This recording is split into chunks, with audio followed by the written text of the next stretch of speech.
মথুরাপুর লোকসভা কেন্দ্রের আইএসএফ প্রার্থী অধ্যাপক অজয় কুমার দাসের সমর্থনে কুলপিতে একটি জনসভা করেন আইএসএফ চেয়ারম্যান তথা ভাঙড়ের বিধায়ক নওশাদ সিদ্দিকী।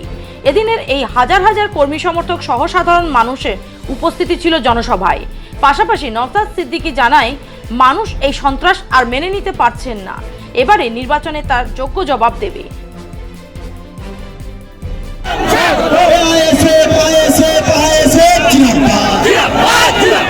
দেখুন, নওশাদ সিদ্দিকী রাজনীতির সাথে পেরে উঠতে পারছে না। এরা নওশাদ সিদ্দিকী দেখে দেওয়ার চেষ্টা করছে। নওশাদ সিদ্দিকী কোনো নির্দিষ্ট ধর্মের মানুষের রাজনীতি করে না, আর করবেও না। নওশাদ সিদ্দিকী বঞ্চিত মানুষ, দলিত, আদিবাসী, পিছিয়ে বর্গের হিন্দু সমাজের মানুষ যারা আছে তাদের অধিকার সুনিশ্চিতের জন্য রাজনীতি করে। আজকে এখানে দেখুন, কুলপিতে এসে কুলপিতে একটা বড় একটা বাজারে একটা পাবলিক টয়লেট না, ওর হয়ে কথা বললে ওই টয়লেটে হিন্দুও যাবে, মুসলমান যাবে, দলিত যাবে, আদিবাসী যাবে, সমস্ত শ্রেণীর মানুষ যাবে। এখানে একজন হিন্দু সমাজের মানুষ, সে দীর্ঘদিন ধরে আন্দোলন করছে। সে বলেছে তার দাড়ি চুল মুন্ডন করবে না যতক্ষণ দিন না পর্যন্ত পাবলিক টয়লেট হচ্ছে। কিন্তু সরকার পক্ষের কোনো সদিচ্ছা নাই, হেলদোল নেই। আমরা বলেছি আমাদের এমপি কিন্তু আমাদের প্রার্থী যদি এমপি পার্লামেন্টে যায়, আমরা কুলপিতে পাবলিক টয়লেট বানিয়ে দেবো। আপনি যেখানে সভা করছেন সেখানে একাধিক তৃণমূল সমর্থক কর্মীরা আইএসএফে যোগদান করছে। আস্তে আস্তে না, অনেকদিন ধরে ভয় দেখিয়ে চমকে ধমকে এদেরকে আটকে রেখেছে। তাও ভয়কে উপেক্ষা করে আছে, সময় আসবে। আমার আগের বক্তা আমাদের প্রার্থী অধ্যাপক অজয় কুমার দাস কি বলেছে, সমস্ত শ্রেণীর মানুষ আইএসএফের বাইক ঘনিয়ে এসেছে, একদম শেষ হয়ে এসেছে। আর বেশি দিন নাই, ওই বাইক বাহিনীকে জবাব ওই বাইক বাহিনীদের দিতে হবে। যে বাইক বাহিনীরা করছেন, একটু কথা বলবো, অভিষেক বাবুর হয়ে করছেন কি কার হয়ে করছেন, কেউ কোনো নেতা পাশে থাকবে না। বক্তব্য দেখে শিক্ষা নিন, আপনার জ্যোতিপ্রিয় মন্দিরকে দেখে শিক্ষা নিন, অর্থবাবুকে দেখে শিক্ষা নিন, শাহজাহান শেখকে দেখে শিক্ষা নিন। এখন দল হাত তুলে নিয়েছে, এখন জেলের ভাতরা খাচ্ছে।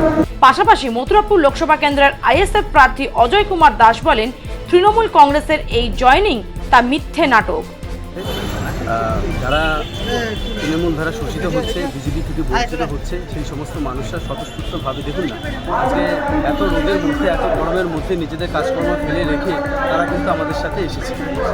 এবং সব জায়গায় প্রতিদিনই যেখানে জনসভা হচ্ছে, যেখানে পথরালি হচ্ছে, সব জায়গায় মানুষ স্বতঃস্ফূর্তভাবে নিজেদের পয়সা খরচ করে আমাদের সাথে কিন্তু তারা যোগদান করছে, আমাদের সাথে কিন্তু তারা পা মেলাচ্ছে। আচ্ছা, তৃণমূল নেতারা বলছে আইএসএফ দল আসতে পারবে না, এই বিষয়ে আপনার কী প্রতিক্রিয়া? এখানে আইএসএফ অলরেডি জিতে আছে। এখন যা দেখছেন এসব হচ্ছে আমরা ডিপোজিট দেবো, এই হচ্ছে বিষয়। হ্যাঁ, আমরা লিড দেবো এইসব ব্যাপারে। এখন যা দেখছেন এসব লিড বাড়ছে। এখন টিএমসি অলরেডি 3 নম্বরে আছে, ওনারা কোনো আমাদের কম্পিটিশনের মধ্যেই পড়ে না মথুরাপুর লোকসভা। গতকাল দেখলাম তৃণমূল সভাতে বেশ কিছু আইএসএফ নেতারা যোগদান করলো। এসব সাজানো নাটক, মানুষদের মধ্যে একটা ভুলভ্রান্তি ঢোকানোর জন্য এই সমস্ত একটা সাজানো নাটক, এছাড়া কিছুই নয়। যে আইএসএফ থেকে তৃণমূলে যাবে, এটা কী স্বার্থে? মানুষজন তো টিএমসি থেকে আইএসএফের মধ্যে আসছে, মানুষজন তাদের অত্যাচারিত হয়ে, তাদের মিথ্যে কেসের ওই সমস্ত কিছু দেওয়ার কারণে মানুষজন আইএসএফকে ভালোবেসে করছে। মানুষ নওশাদ সিদ্দিকী এসে আজকে কী বার্তা দিলেন?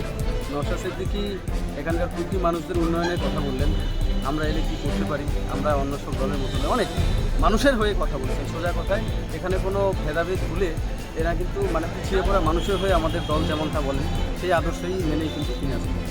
এখানকার উন্নয়নের কথাই তিনি বলছেন।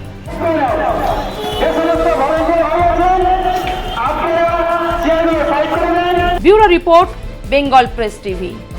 ন্যূনতম খরচে স্পেশালিস্ট ডাক্তার দেখাবেন? আপনার যে কোনো শারীরিক সমস্যায় সঠিক চিকিৎসা পেতে সোজা চলে আসুন ডায়মন্ড হারবার পুলিশ স্টেশনের বিপরীতে এসএস ফার্মেসিতে। এখানে বসছেন পিজি হসপিটালের অর্থোপেডিক ডিপার্টমেন্টের হেড প্রফেসর ডাক্তার মুকুল ভট্টাচার্য। নিয়মিত রোগী দেখছেন প্রতি মাসে 15 দিন অন্তর রবিবার সন্ধ্যায়।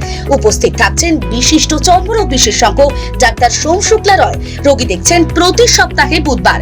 এছাড়াও থাকছেন general physician doctor Debaditya Purkait. নিয়মিত রোগী দেখছেন প্রতি রবিবার থেকে বুধবার। ফোনে রোগীর নাম লেখাতে অথবা বিস্তারিত জানতে সরাসরি কথা বলুন এই নম্বরে 7797343940 অথবা 9932421765।